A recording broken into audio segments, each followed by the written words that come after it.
我目前经常用的随身背包是 Need 21黑标版邮差包，这是我见过的最帅气的邮差包，独特的立体剪裁和低饱和度配色极富未来感，无论是通勤还是休闲娱乐都能完美适配。黑标在原本的 R1 上升级了材质，用的是超纤皮面料，不仅手感细腻丝滑，还具备出色的抗污防水性能，日常使用中完全不用担心污渍或雨水渗透。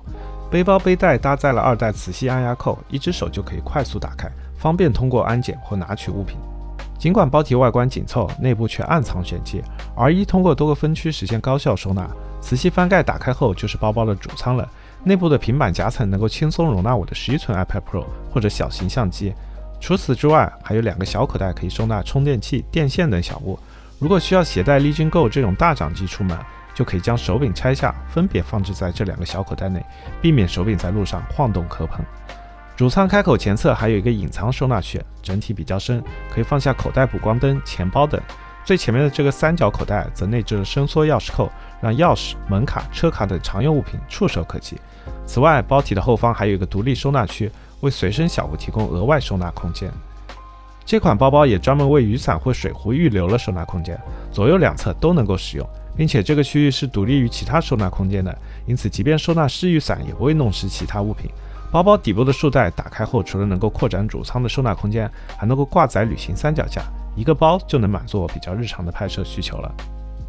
最近因为有时候会携带 iPhone 15 Pro 出门拍摄，因此我还特别添置了这款 Need Extension 皮革手机壳。这款手机壳外层采用了丹麦真皮手工制作，表面纹理细腻，质感出色。内衬则采用了 Fine Ultra Fiber 超细纤维层，避免长期使用对手机背板造成磨损。TPU 的边框有着1毫米的微凸设计，能够有效缓冲2.4米高的跌落冲击。航空铝材打造的镜头保护框则通过增高1.5毫米，避免镜头模组直接接触平面，正放、反放都不用担心。手机壳所有按键与接口开孔精准对齐，阳极氧化铝按键的反馈保持着与裸机一致的清脆触感。内置的镀镍钼磁铁阵列完美兼容 MagSafe 生态，并且也可支持横向磁吸使用，不论是拍摄还是日常使用都非常方便。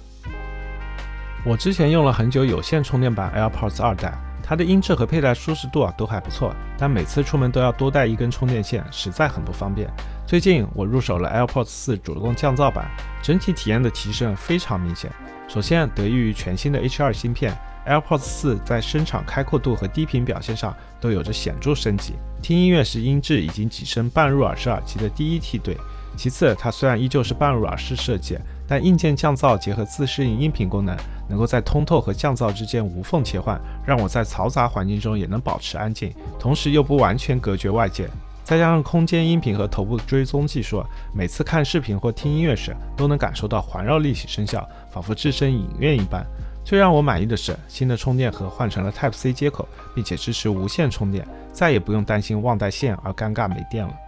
我目前最常戴的手表是小米 Watch S4 Sport， 这款手表配备了 1.43 英寸 AMOLED 大屏，分辨率 466×466， 峰值亮度2200尼特，阳光底下依然清晰可见。表壳采用航空级钛金属，搭配蓝宝石玻璃，不管是日常使用还是户外运动都不容易刮蹭损坏。全新加入的表冠支持旋转操作，让我在浏览菜单和通知时更加方便。搭载的 HyperOS 系统功能丰富，操作丝滑。除了必备的健康追踪和通知提醒之外，它还支持多种运动模式，其中更包括6种送拓算法加持的户外运动模式。同时手表支持5 ATM 防水，并且通过拍地实测和 EN13319 潜水认证，可下潜至40米，游泳、潜水都毫无压力。手表内置586毫安时大容量电池，我基本上10天左右充一次电，续航也是非常给力的。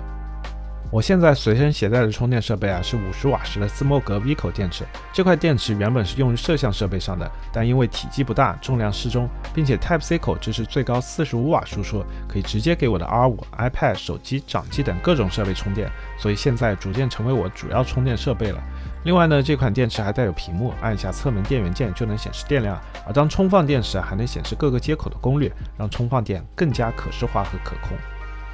好的，以上就是本期分享的几个 EDC 好物了。如果你有什么问题呢，欢迎在下方留言。喜欢的话也别忘了点赞、关注、分享。谢谢观看，我是哈利，下次再见。